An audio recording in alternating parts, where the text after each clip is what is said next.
بسم الله الرحمن الرحيم الحمد لله رب العالمين الصلاة والسلام على رسوله الكريم وعلى آله وصحبه ومن استنى بسنته إلى يوم الدين. Assalamu alaikum wa rahmatullahi wa barakatuh, brothers. Today, inshallah ta'ala, we'll do the hadith number 10 of 40 hadiths of Imam An-Nawawi. Alhamdulillah, we have finished up to hadith number 9. And before we start today's hadith, as usual, we're going to go through the 9 hadiths that we've done in a quick revision, so that it keeps in our mind, and it remind me and remind all of you that what are the hadiths that we went through from Rasulullah sallallahu alaihi wasallam. So let's do the revision first. The first hadith, as you all know, that's the hadith of the first hadith of the Bukhari, Innamal Amanu bin-Niyyat, described by Umar ibn Khattab. Second hadith is also from him, the hadith of Jibril, where Jibril came in a form of a Sahaba, a form of a man actually, and he asked about the Iman, Islam, and the sign of the last day. The third hadith is Abdullah ibn Umar, from Abdullah ibn Umar, where it says, Rasulullah said, Islam is based on 5 pillars. The fourth one, the creation of the baby in the womb and the destiny, that is described by Abdullah ibn Masud. The fifth one is the hadith about the bid'ah, like the innovation that are rejected in our deen, and that is described by our Ummul-Mu'minin Aisha radhiyallahu anha.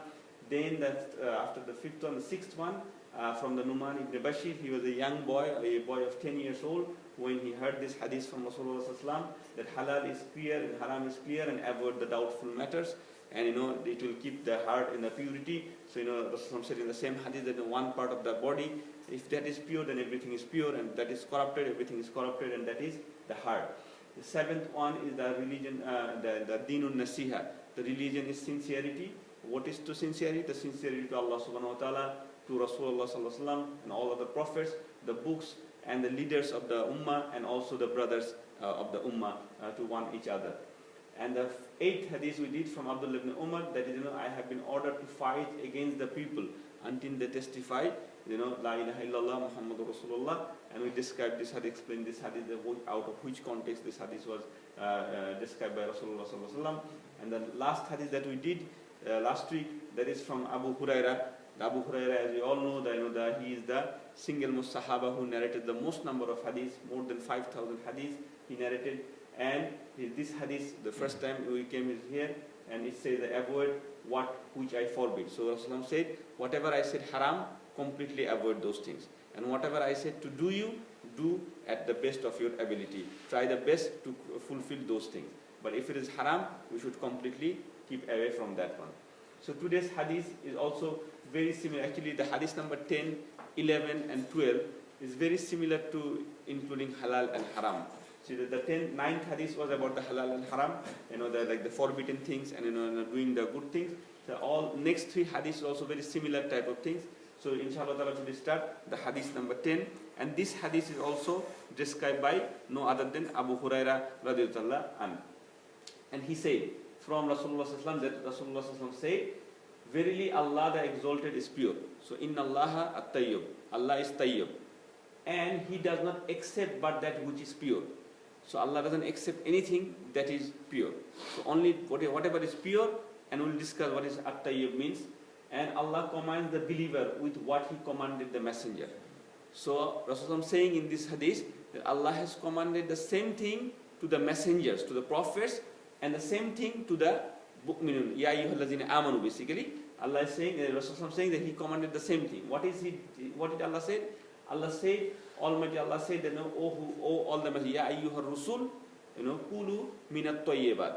Allah told all the messengers in Surah Al-Mu'minun, ayah number 51 to 53, Allah is saying to all the messengers, Ya ayyuhar rusul, eat from what I made tayyib, what I have given you as a tayyib. So that is the command from Allah to who? To the prophets of Allah, as well. And then Allah said in another surah, Surah Al-Baqarah, and we have been through this ayah, Allah said to Almighty Allah, O who you believe, Ya ayyuhallazina amanu, qulu mit tayyibat wa mimma razaqnakum. Meaning, whatever I have given you, from that, have the one eat that is tayyib. So Allah command the same thing to the believers, and same thing to the prophets of Allah subhanahu wa ta'ala.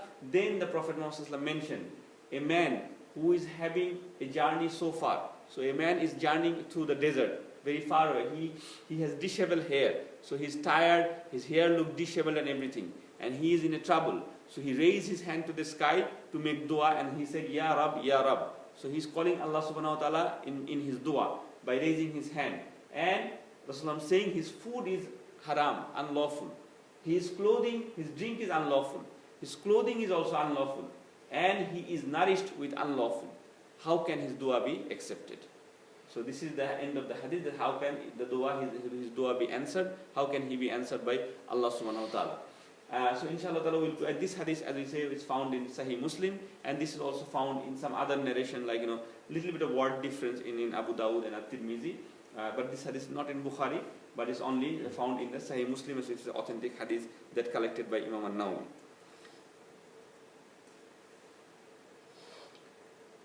Now the first thing, the narrator of Abu Huraira, we already talked about Abu Huraira last week, so we're not going to go through his biography, the short biography that we'd gone through last time. So only thing that we know that Abu Huraira, his name was, what was his name? Anybody remember his name? Abu Huraira's name? Abu Huraira was the nickname, right? Abdul Rahman something. Yeah, Abdul Rahman ibn Sakhar. Abdul Rahman ibn Sakhar was his real name, and he was from Ad-Daws. He came. He's not from Makkah. He's not from Medina. He came from a different tribe, Ad-Daws, from Yemen, and he came at the almost the end of the life of Rasulullah. It's the third year of, just 3 years or more than 3 years he spent with Rasulullah. But Rasulullah made a dua for him, so he remembered so many hadiths from Rasulullah sallallahu alaihi wasallam. So let's go straight into the analyzing the hadith that we are doing today. The first thing, that the word at-tayyib. At-tayyib means, obviously the simple meaning is pure, and Allah subhanahu wa ta'ala in the Quran and Rasulullah in his hadith and sunnah used this word several times. And this basically means good deeds, good actions, even good speech. All these things are, good food, as I mentioned in this hadith. Everything is mentioned as tayyib. Even one of the name of the Medina, the city that we go to visit, the grave of Rasulullah, that is also called at-tayyib. We describe in one of the hadith of Dajjal, where the Tamim ad-Dari, the Sahabi said that, Dajjal will go, Rasulullah said, Dajjal can go to anywhere except two cities, Makkah and Medina.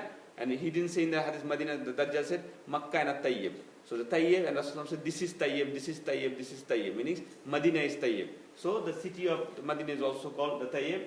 So, and this word, as Allah subhanahu wa ta'ala mentioned in the Quran, even for good people and good deeds and all this kind of thing, the word tayyib is used.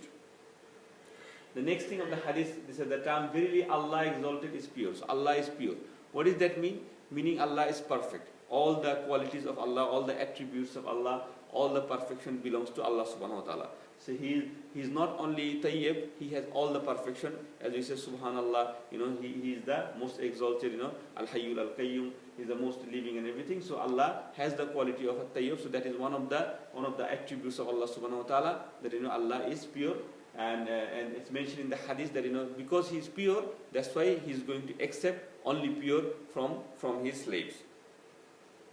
So Allah's acceptance of the good deed, as we mentioned here, that what is good deeds means here, that if we do any good deeds, but if the source of the good deed is from the filth or is from the impure, that good deed will not be accepted. And also one thing we know from here, that acceptance of anything. We do a lot of good things, inshallah ta'ala, Allah give us blessing, we pray, we do zakah, we do hajj and everything, but we always have to be concerned how we are doing it, how sincere we are in performing those deeds. Because if you are not sincere, these are only accepted by Allah subhanahu wa ta'ala. Because if there is show off and riya in that things, if there is anything impure, the source of the income and everything is impure, then that deed that you are doing is doing just for your own sake, but Allah subhanahu wa ta'ala won't accept it, because there is some conditions to accept the deed or anything you do in Islam, and that is one of the quality is that it has to be the pure from your heart, from your most sincerity. And that's why the scholars say, $1 donation is much more than $1 million if that $1 is sincerity, and that $1 million is, with some, not from the halal source, from haram source, or just to, maybe it's halal source, but this want to show off people or everything, so that won't be counted to Allah subhanahu wa ta'ala. The next thing that Allah commands to Rasul and the believers. Why Rasulullah mentioned these two ayah, and why Allah subhanahu wa ta'ala mentioned the same thing to the Rasul and to the believers? Because eating is one of the habit that is never been changed in time. since the Adam alayhi salam, everybody, we know the description in the Jannah that Adam alayhi salam and his wife, they eat different fruits. So eating is one of the things that people has to do, and it has to be pure and it has to be completely halal from the source.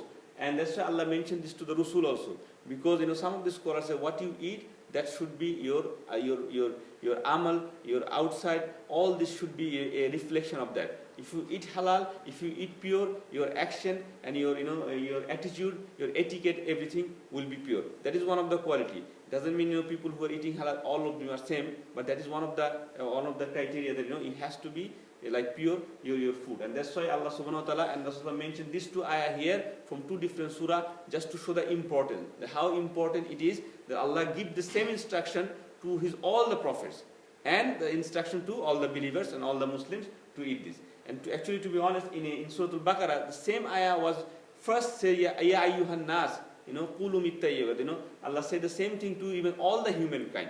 So first Allah said to all the humankind. Then Allah said, Ya ayyuhallazina amanu. And then in Surah Al-Mu'minun, Allah said, Ya ayyuhar rusul. So Allah probably told everybody, all the people of the world and His prophets and everything, to have the food from the pure source and from the halal source. Now there are some scholars, they have mentioned this point, the halal and tayyib. Are they the two same? Actually they are not the same, because tayyib means pure, which is completely pure. A food can be halal, but it's probably not good for you. It's probably not tayyib for you, or it has been processed in a different way. That has the contents are halal. Yes, you are allowed to eat it, but maybe it will be harmful for you if you too much of eating. Like for example, if you have too much of greasy stuff and everything, it's not good for your health. So it could be a halal food, but it's not tayyib. And also same thing, it goes to any other action. That your donation and everything could be from the halal source, but with your intention it makes it pure. So you're earning your hard-working money, you got hard-working, and you got $100, you want to give it to the masjid. But your intention was not to pure. Your intention was just to show people that, look, I've done this one, I've done this one. In that case, the source is halal, but because of the intention, the whole thing became at-tayyib. It's not the tayyib anymore. It became impure, and it won't be accepted by Allah subhanahu wa ta'ala. And some of the scholars also say it is not only the food or the source of income. Sometimes the use of things, because at that time, in this beginning of Islam, there was Baitul Mal, and people used to go to jihad, they used to borrow money from the Khalifa, the Khalifa used to spend money. All these things, the property that you are using from the public property, as we say in our language, public property, and also anything that you use in your house, that is from the government or something, you should be careful about that. You should not use it that that is not are you allowed to use. If you do that, and if you do any good things with that purpose, that's gonna be haram. Like suppose printing some leaflets. If you use all the papers from your office, or the ink cartridge from your office printer or whatever, maybe in one point at some point probably you're allowed for 100 pages or something, whatever is the case. But if you do it in some extent, that thing will not be accepted by Allah subhanahu wa ta'ala, although you're doing it for the Islam. Same thing with your time and everything. So you're supposed to work at the office for 8 hours or something, and you just stop your work, and you're doing something for Islam. So you're doing something that is not you're allowed to do. You're breaching the contract with them, and that action will not be accepted, because that will not be the tayyib from Allah subhanahu wa ta'ala. And the last thing for this today, the adab of the dua. That's why Islam give an example of a man, who is doing the dua to Allah subhanahu wa ta'ala. And we know that there are some conditions of the dua. The adab of the dua here, we say that the man put up his hands in the sky, and he called, Ya Rab, Ya Rab. Now this is a man, he's doing this dua, and from this hadith, a lot of scholars also mention the other point, the congregational dua, that is, all the scholars mostly say that it's a bid'ah. No mazhab, like Hanafi, Shafi, Hanbali, or Maliki, nobody allowed this one, because there is no evidence. But dua by yourself in a time of distress, by raising your hand, that is have lots of evidence in the Quran and the Sunnah. And that's what we found in this hadith also, that this man in a position that he's probably distressed, he needs some help from Allah subhanahu wa ta'ala. And another adab is that, and this is also mentioned in different hadiths, when you make dua, you glorify Allah subhanahu wa ta'ala. You call him with a name that he likes. So you call him Al-Ghaffar, Al-Razzaq, or Ya Rab, Ya Rabbul Alamin, Ya Ghafurur Rahim, all Ar-Rahman, Ya Rahim. So you call him with this one. And then also there are other etiquette that, you praise, you give salam to Rasulullah sallallahu alaihi wasallam. So dua has some etiquettes of, how you, ask the dua. So you first glorify Allah subhanahu wa ta'ala, then you mention the name of Rasulullah sallallahu alaihi wasallam, send him the salam, and then you ask whatever you ask from Allah subhanahu wa ta'ala. And as the condition of the dua to be accepted, as we all know in this from the hadith, that yes, your clothing, your intention, your nourishment, your food that you're eating, everything should be pure to dua to be accepted. If your heart is not pure, as we mentioned in the different hadiths, if your heart is corrupted, everything is corrupted. So even if you ask dua from that time, Allah won't accept it.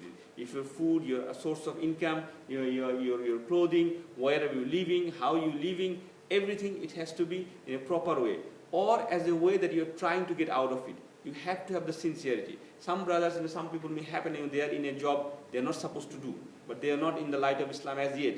And as soon as they get the light of Islam, with Allah's permission, maybe they decided, okay, I have to leave this job. But maybe he needs some time to change and everything, because at one night it cannot happen everything. So at that time, maybe Allah subhanahu wa ta'ala accept it because of your sincerity, that you are in a trouble moment, you're going to the next stage, and maybe you will need some time to accept that the new situation and state. So inshallah ta'ala, from this hadith, in a short, we'll finish it here. Jazakallahu khair. Subhanakallahumma bihamdik. Ashhadu an la ilaha ant. Astaghfiruka wa atubu ilayk.